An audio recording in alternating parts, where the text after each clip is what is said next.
Bienvenido y bienvenida a Conectada al Cambio, un espacio donde queremos mirar de frente a las realidades que a veces se esconden bajo la superficie. Hoy os vamos a hablar de una de las formas más duras de violencia y de violación de los derechos humanos, y es pues la trata de personas. Sí, y aviso ya, va a ser un episodio largo, porque lo que vamos a contar no se puede explicar con 2 frases ni con 4 datos. Queremos profundizar, compartir historias reales, hablar de cómo funciona este negocio oscuro y sobre todo entender cómo afecta a las víctimas. Además, creemos que no se trata solo de saber lo que pasa, sino de preguntarnos qué podemos hacer nosotros también. Porque no es solo un problema lejano de otros países, está pasando aquí, en nuestras ciudades y a la vuelta de la esquina. Sí, y cuando te das cuenta, cambia la forma en que mira a la gente por la calle, ¿eh? Totalmente. Bueno, pues venga, empezamos. A ver, empezamos por lo básico. ¿Qué es exactamente la trata de personas? Porque mucha gente la confunde con el tráfico de personas, por ejemplo.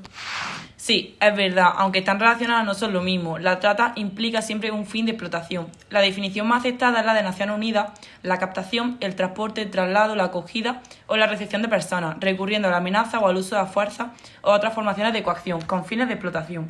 Y esa explotación puede tomar muchas formas: explotación sexual, trabajo forzoso, servidumbre, extracción de órganos, matrimonio forzado, explotación para cometer delitos, mendicidad, incluso la explotación en el deporte o en las redes sociales. De hecho, la Oficina de las Naciones Unidas contra la Droga y el Delito sacó un informe en 2023 que dice que el 38% de las víctimas detectadas en el mundo han sido explotadas sexualmente y el 40% laboralmente. Pero claro, hablamos solo de los que se detecta, pero la punta del iceberg. Sí, y es que es uno de los problemas enormes de este delito, y es que es muy difícil de ver. A menudo las víctimas no se identifican como tal, o tienen miedo, o no hablan el idioma, o desconfían de las autoridades porque en su país las autoridades eran parte del problema. O directamente ha sido amenazada de muerte si abre la boca, o tienen miedo por su hijo, por su familia, o por sus familias que están en su país de origen. Y además, se tiende a culpabilizar a la víctima. Se escucha mucho el bueno, pero es que ella se metió en eso, o se están allá porque quieren. Sí, esa frase de "es su elección" me parece una de las más violentas que existe, como si elegir entre morir de hambre o vender tu cuerpo fuera una elección real. O como si supieras desde el principio lo que te espera. Muchas veces te venden otra historia, te ofrecen un trabajo en hostelería, te prometen estudios o incluso te hacen creer que vas a casarte con alguien que te ama. Claro, y cuando llegas te quitan los papeles, el móvil, te aíslan y así empieza el infierno. Por cierto, en 2022 la Organización Internacional del Trabajo, junto con la World Free Foundation y la OIM, publicó un informe que estimaba que había 50 millones de personas en situación de esclavitud moderna. 50 millones. Hostia, qué barbaridad. Y ojo, en ese número se incluye tanto la trata como el trabajo forzoso, el matrimonio forzado, etc. Pero el dato nos da una idea del tamaño del problema. Y otra cosa, no todas las víctimas son mujeres, pero la mayoría sí. En muchos países, más del 70% de las personas identificadas como víctimas de trata son mujeres y niñas. Y si hablamos solo de trata con fines de explotación sexual, el porcentaje se dispara hasta el 90%. Y las niñas, ojo, porque también hay trata infantil y muchas veces no se visibiliza. Hay niñas que son explotadas desde los 9, los 10 años, etc. Yo leí un testimonio que no se me va de la cabeza. Una chica que decía que la primera vez que le vendieron tenía 12 años, que le pusieron maquillaje y tacones para que pareciera mayor, pero que por dentro se estaba muriendo del miedo. Uf, me dan ganas de llorar solo de pensarlo, porque eso no pasa en una peli, y está pasando hoy, en muchos lugares, incluido el nuestro. Bueno, y ahora que tenemos claro qué es la trata, vamos a meternos en cómo funciona todo este entramado, porque no es solo que un señor secuestre a una chica en un callejón, es mucho más complejo. Antes de adentrarnos en la historia y testimonios, creo que es importante definir qué es exactamente la trata de personas, porque muchas veces se tiene una idea equivocada. La trata no es solo un crimen contra la libertad o la dignidad de una persona, sino un negocio de explotación, un negocio que mueve miles de millones de euros al año. Es cierto, lo impactante es que, aunque suene aterrador, la trata de personas está mucho más cerca de lo que imaginamos. Es un crimen global que afecta tanto a países pobres como a países ricos. Y no es solo la trata para la explotación sexual, también hay otras formas como el trabajo forzoso, la mendicidad forzada y el tráfico de órganos. Exacto. La trata es un fenómeno complejo. No es un acto aislado de secuestro como mucha gente se cree que es. Es más sutil. A menudo las víctimas son captadas por engaños, manipuladas y finalmente coaccionadas. Puede empezar con promesas de trabajo, de una vida mejor, de oportunidades que al final nunca llegan. De hecho, en muchos casos las víctimas son engañadas por alguien que conocen o incluso alguien de confianza que la introduce en el mundo de la trata. Le prometen algo que desean desesperadamente, un futuro mejor, una familia, trabajo bien remunerado y cuando se dan cuenta ya están atrapados. Sí, como sucede con muchas víctimas de trata laboral, por ejemplo. Se les ofrece trabajo en el extranjero como cocineros, camareros o niñeras y al llegar se les quitan sus documentos, se les aísla y se les obliga a trabajar en condiciones extremas, sin poder salir, sin un salario adecuado y muchas veces sin poder comunicarse con nada fuera de su entorno. A veces es que ni siquiera se les da un salario. En lugar de eso, las víctimas caen en una deuda por su transporte, su alojamiento, por su comida y bueno, esa deuda nunca la pagan porque las condiciones de trabajo son tan malas que no pueden acumular el suficiente dinero como para saldar esa deuda. Al final, pues los traficantes las mantienen controladas por medio de una deuda. Es una forma de esclavitud moderna, donde las personas no tienen libertad para decidir, y lo más aterrador es que en muchos de los casos de trata no son reconocidos como tales. La sociedad tiende a pensar que si la persona no está físicamente secuestrada, entonces no está siendo víctima de trata, pero la verdad es que la trata no siempre implica una retención física. Claro, y eso lo hace más difícil de detectar. A veces las víctimas ni siquiera son conscientes de que están siendo explotadas porque el control es tan sutil. Los traficantes logran crear una dependencia emocional, psicológica e incluso económica. Las víctimas sienten que no tienen otra opción, que no hay salida. Bueno, y entonces este control se ve reforzado por la amenaza constante de violencia, porque muchas víctimas viven con el miedo de que si intentan escapar, pues sus familiares que están en otros países van a ser asesinados o ellas mismas van a ser castigadas de una manera pues brutal, como os podéis imaginar. Esto es lo que muchas veces pues impide que estas personas pidan ayuda. Exacto, y aunque los traficantes utilicen amenazas para mantener a las víctimas bajo su control, el miedo también está relacionado con la falta de apoyo institucional. Si alguien logra escapar, puede sentirse perdida en un sistema que no está preparado para acogerla adecuadamente. Y eso me recuerda a las políticas públicas. Aunque en muchos países existen leyes contra la trata de personas, la implementación y ejecución de estas leyes no siempre es efectiva. Las víctimas, en lugar de ser protegidas y apoyadas, a menudo son tratadas como criminales o simplemente ignoradas. De hecho, en muchos casos las víctimas son arrestadas por prostitución o por estar en situación irregular en el país, lo que agrava aún más el sufrimiento que ya están pasando. En lugar de ser identificadas como víctimas de un crimen, se les considera además parte del delito. Así que, aunque el fenómeno de la trata de personas puede parecer lejano, en realidad está mucho más cerca de lo que pensamos. Afecta a millones de personas en todo el mundo, desde jóvenes que buscan escapar de la pobreza hasta adultos que simplemente desean una vida mejor para su hijo. La trata se aprovecha de las vulnerabilidades humanas y las convierte en un negocio global. Y la verdad es que si no estamos atentos, si no somos conscientes de lo que ocurre, las víctimas pueden seguir atrapadas sin que nadie las identifique como tales. Por eso es tan importante hablar de esto, sensibilizar a la sociedad y crear redes de apoyo. Bueno, y ahora que ya os hemos hablado de cómo operan las redes de trata, creo que es esencial centrarnos en las historias de las víctimas, ¿no? Porque al final son ellas las que sufren de manera indescriptible. Así es, las víctimas de trata no son números ni estadísticas, son personas con vidas, sueños y aspiraciones, y lo que les sucede es devastador. A menudo se sienten atrapados y sin salida. Nos encontramos con muchas historias de personas que han sido captadas desde muy jóvenes. Quiero compartir una historia que recreamos, pero que representa muchas otras. Es la historia de Sara, una joven de 16 años que conoció a un hombre a través de Instagram. Le prometió amor, trabajo y una vida mejor. Ella, buscando una salida de pobreza en su país, aceptó. Sin embargo, cuando llegó a España, todo cambió. Si tú eres tan desgarradora, de pronto le quitaron el móvil, los documentos, la trataron como mercancía. Cada noche tenía que atender a clientes, no podía salir y si no ganaba suficiente dinero, es golpeada. Estuvo 2 años atrapada en ese infierno hasta que una clienta sospechó y avisó a la policía. Qué horrible. Bueno, y es que no sabéis lo más escalofriante. Es que esta historia no es una sola, no es solo la historia de Sara. En 2021, solo en España, más de 11.000 mujeres fueron identificadas en situación de explotación sexual potencial. Pero como mencionamos antes, esa cifra es solo una pequeña parte de lo que realmente está ocurriendo en el mundo. Exactamente, la trata está mucho más extendida de lo que creemos. En algunos países las víctimas ni siquiera son identificadas como tal. Por ejemplo, en Estados Unidos se estima que solo un pequeño porcentaje de las víctimas de trata son rescatadas. Además, muchas víctimas tienen miedo de hablar, de denunciar, porque la estigma que enfrentan, el miedo a ser culpabilizadas o el miedo de represalias es tan grande que prefieren quedarse calladas. Se les suele tachar de prostitutas voluntarias, de estar ahí por decisión propia, cuando sabemos que eso no es cierto. Sí, es que además es que eso lleva a una invisibilidad terrible. Las víctimas de trata sufren en silencio, no solo por lo que le hacen, sino porque también por la indiferencia social que hay ante este tema, ¿no? Los estigmas, los juicios y la falta de sensibilización de la sociedad hace que sus voces pues al final estén calladas. Eso me hace pensar en los testimonios de las víctimas que logran salir o ser rescatadas. A menudo dicen que lo peor no es solo la explotación física, sino el abuso psicológico. Es un control total sobre sus vidas.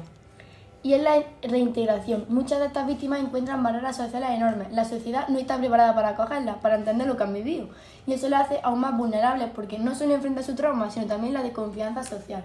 Claro, es que al final necesitamos una sociedad mucho más empática, ¿no? Que entienda que lo que implica ser víctima de trata, no que las vea como ellas tienen la culpa, ellas han decidido estar ahí. Y a nivel institucional, bueno, las autoridades deben mejorar sobre todo la identificación y la atención que se le da a estas víctimas. Ahora vamos a desmentir algunos mitos que siguen existiendo sobre la trata de personas. Estos mitos crean confusión y nos impiden ver la realidad de tal como es. Mito número 1. La trata de personas solo ocurre en países pobres. Esto es completamente falso. La trata de personas también ocurre en países ricos. En Europa, por ejemplo, en España, un destino y un punto de tránsito clave. Las mafias internacionales operan en los países más desarrollados y las víctimas siguen siendo explotadas aquí. Bueno, yo os cuento el mito número 2. Las víctimas de trata siempre son extranjeras. Aunque muchas víctimas son migrantes, también hay muchas víctimas nacionales. En algunos países, como en Estados Unidos, las personas explotadas por trata son en su mayoría ciudadanas de su país. Y esto es algo que muchas veces nos olvidamos. Mito número 3. Si las víctimas no están encerradas o encadenadas, no están siendo tratadas. La trata no siempre se ve de esa manera. Muchas veces las víctimas no necesitan estar físicamente retenidas para estar bajo el control total de los traficantes. Es decir, se les controla psicológicamente a través de amenazas, deuda, aislamiento. Y muchas veces viven en condiciones precarias y no pueden salir, incluso si no están físicamente retenidas. Exacto, el control psicológico es en muchos casos mucho más poderoso que las cadenas físicas. Las víctimas se sienten completamente atrapadas en su situación, con miedo constante a las represalias, si intentan escapar o denunciar. Pues ¿sabéis lo que me parece más triste de esto? Que en muchos casos la sociedad no sabe cómo reconocer estas señales de alerta. Cuando una víctima de trata está controlada mentalmente, puede parecer como cualquier otra persona. Puede estar trabajando en un restaurante, pues, haciendo un trabajo que parece legítimo. Pero detrás de esa fachada hay una víctima que está atrapada.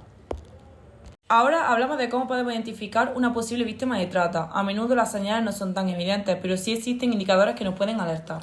Por ejemplo, una señal de alerta es cuando una persona no puede hablar por sí misma o parece estar controlada por alguien más. Si una persona tiene miedo de responder a la pregunta o siempre mira a la persona que la acompaña, puede ser una señal de que está siendo controlada. Claro, otra señal es que las víctimas de trata suelen no tener control sobre su documentación, no tienen acceso a su pasaporte, a su identificación y pues sus cuentas bancarias, sus cosas, pues esto es un indicio más de que puede estar siendo controlada. También, si alguien vive o trabaja en condiciones extremas como hacinamiento, largas jornadas sin descanso o en lugares poco saludables, puede ser un signo de explotación. Si parece que ésta siempre está vigilada o están constantemente acompañadas por alguien que no les deja hablar, eso también puede ser un indicio. Si alguna vez ves estas señales en alguien, lo primero que debes hacer es no confrontar directamente al agresor. Puede ser peligroso. Lo mejor es buscar ayuda a través de organizaciones especiales o la policía. Es también fundamental saber a quién podemos acudir.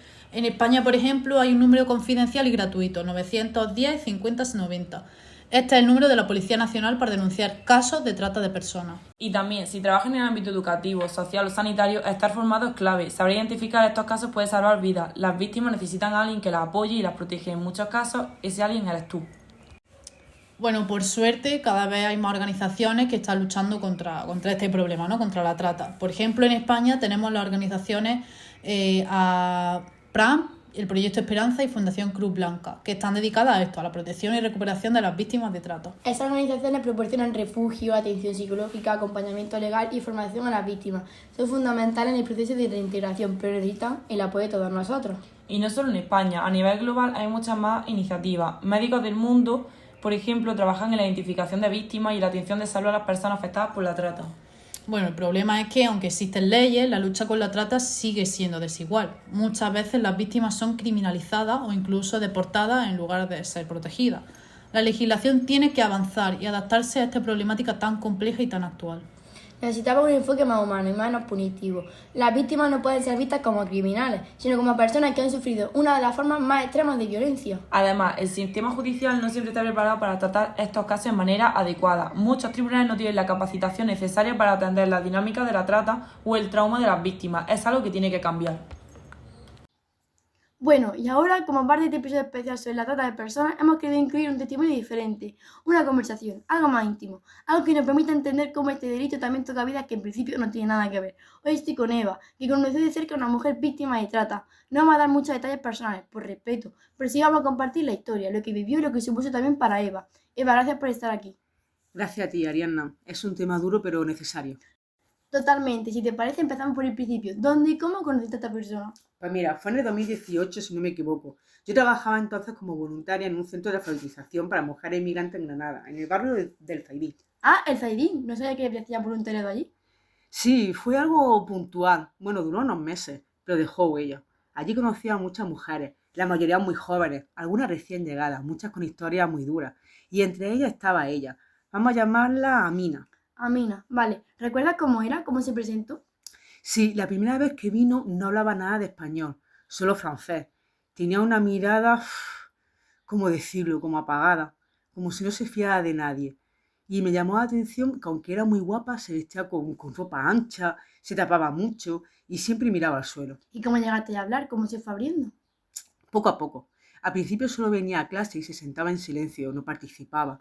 Pero una vez, después de clase, se quedó recogiendo y no sé, le ofrecí un té. Empezamos a hablar en francés, muy básico, y de ahí me dijo que llevaba muy poco tiempo en España, que había tenido problemas, que no tenía papeles, y claro, en ese contexto, una ya sospecha. Sí, me imagino. ¿Y cómo descubriste que había sido víctima de trata? Fue en trocitos, nunca me lo soltó todo de golpe. Un día me dijo que no vivía en un sitio fijo, otro día me enseñó una herida en la muñeca, y otra vez, cuando le pregunté qué quería hacer en el futuro, se puso a llorar. Me dijo que no podía pensar en el futuro, que tenía miedo a lo que la encontraran. Entonces yo le pregunté directamente, ¿estás huyendo de alguien? Y ella sintió. Qué fuerte. Sí, me dijo que había llegado a España engañada, que un hombre le había prometido trabajar como camarera en Marsella, pero que cuando llegó allí la metieron en una casa con otras chicas. Luego la cruzaron a España en coche y allí la obligaron a prostituirse. Ya ves, tú, tenía 19 años. Joder, es que es durísimo. ¿Y cómo se dio de ahí? Consiguió escapar una noche cuando uno de los proxenetas se durmió borracho. Se llevó lo puesto. Caminó durante horas hasta que una mujer mayor le abrió la puerta de su casa. Esta señora la llevó a una parroquia y desde esa parroquia contactaron con la ONG que trabajaba con mujeres de víctimas de trata. Fue esa ONG la que la puso en contacto con el centro donde yo estaba haciendo voluntariado. ¿Y ella que estaba recibiendo ayuda entonces? Sí, pero muy sola. Me decía que muchas veces no dormía, que tenía pesadillas, que aún sentía que alguien le estaba siguiendo, que no podía confiar. Y lo peor es que ni siquiera quería denunciar, tenía mucho miedo a lo que le pudiera pasar. ¿Y tú cómo viste eso? Porque claro, tú no eras psicóloga, ni trabajadora social, ni nada. Claro, y me sentí totalmente, pues imagínate, desbordada. No sabía si lo estaba haciendo bien. Había días que pensaba, ¿y si la estoy exponiendo? Pero también sentía que necesitaba a alguien que la escuchara sin juzgarla. Alguien que no tratara como una víctima, sino como una persona. Claro, muchas veces el simple hecho de escuchar ya es un acto de cuidado. Sí, aunque no sea suficiente. A mí necesitaba atención psicológica, protección, un lugar seguro, una red. Pero al menos durante una semana tuvo un rostro amable. Y creo que eso también cuenta. ¿Y qué pasó después con ella? Un día dejó de venir, sin avisar. Pregunté en el centro, pero no sabía nada. Intenté contactar con la ONG, pero me dijeron que no podían darme ninguna información. Y no supe nunca nada más. Qué angustia, ¿no? Muchísima. Me pasé semanas dándole vueltas, pensaba si la habrían encontrado, si se habría marchado voluntariamente, si estaría bien. Y al final tuve que aceptar que nunca iba a saber nada. Ya, y esa también es otra forma de violencia, el silencio, la desaparición, porque no hay cierre, no hay justicia. Exacto. La trata no solo destroza cuerpos, destroza narrativas, vida, biografía, las borra. Gracias por compartir esto, Eva. De verdad, es impactante, pero muy valioso. Gracias a ti, Ariadna. Y ojalá que quien escuche esto piensa que no es algo lejano, que puede pasar aquí, al lado de tu casa, en el centro de tu ciudad, que hay que mirar cuando trabajo. Bueno, y es que al final la trata de personas es un problema mucho más cercano de lo que pensamos. Está sucediendo ahora, a nuestro alrededor, y a veces es que no somos lo suficientemente conscientes de esto. Es fundamental que no miremos hacia otro lado. Todos podemos hacer algo. Podemos informarnos, podemos ayudar a organizaciones que luchan contra la trata, podemos educar a quienes nos rodean. Lo peor que podemos hacer es quedarnos callados, indiferentes. Necesitamos ser una sociedad más consciente, que no permita que esto siga sucediendo. Cada pequeño gesto cuenta. Y bueno, pues qué más, muchas gracias por habernos acompañado y pues si este episodio te ha movido, compártelo y luego ya pues te informa un poquillo más.